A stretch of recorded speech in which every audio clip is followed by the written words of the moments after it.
Hello everyone, my name is Sonam Narayan, and today in this video I will be talking about the separation of power. I'm a fourth year law student at University of Petroleum and Energy Studies, and I'm interning under the LEXIS and Company. So let's get started. What is separation of power? So, in layman's language, the separation of power is one of the most essential features of the Indian Constitution. It also ensures that there is a balance of power between the legislature, executive, and the judiciary. To understand this in better manner, let us take let us see some of the case laws and see what was held in that case and what was the opinion of the justice on those cases regarding the separation of power. So, in the case of the Ram Javaiya versus the state of Punjab, it was stated that the Indian constitution has not indeed recognized the doctrine of separation of powering, its absolute rigidity, but the functions of the different parts or branches of the government have been sufficiently differentiated, and consequently, it can be very well be said that our constitution does not contemplate assumption by one organ or part of the state of functions that essentially belong to another.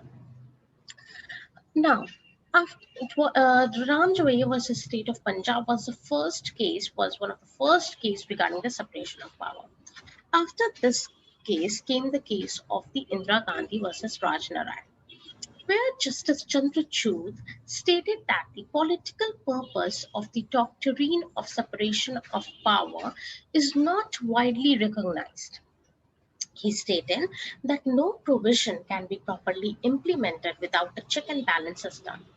He stated that the separation of power is the principle of restraining, which has an its perspective uh, innate in the prudence of self-preservation, that discretion is better than its valor.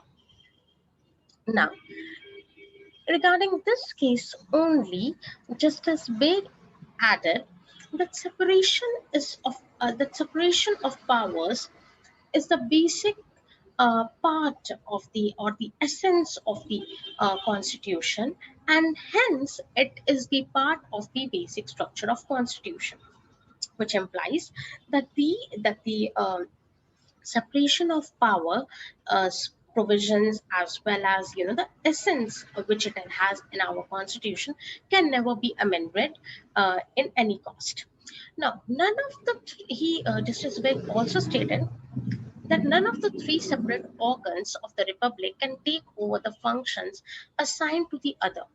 So, what he meant was that each organ of the government has to be separate, and no organ of the government can have the power over the other organ.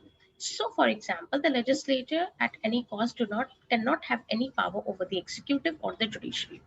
Same for the executive. Executive cannot have any power over the legislature or the judiciary. Now, judiciary also in the same manner cannot exercise any power or take over the functions of the legislature or the executive.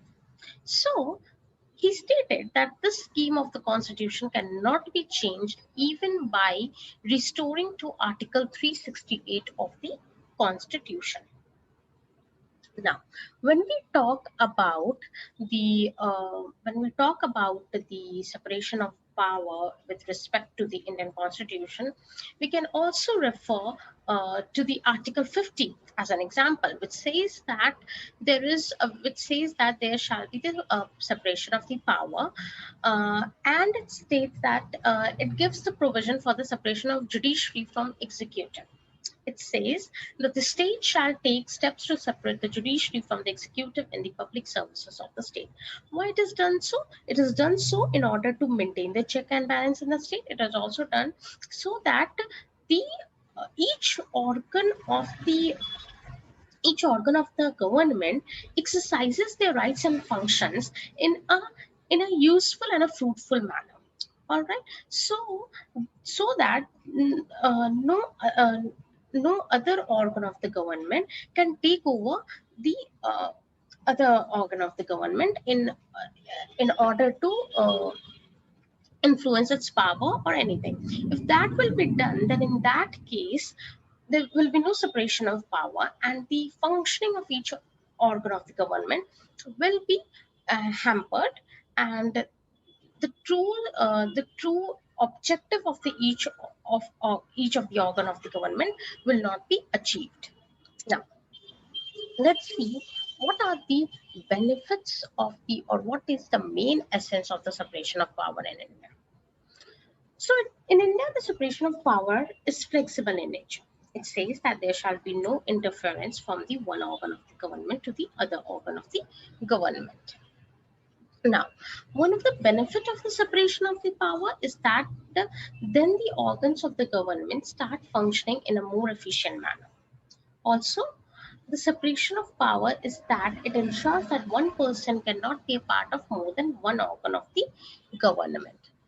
Also, the separation of power ensures that the different organs of the government do not interfere in each other's functions and the exercise of the powers. Thank you so much.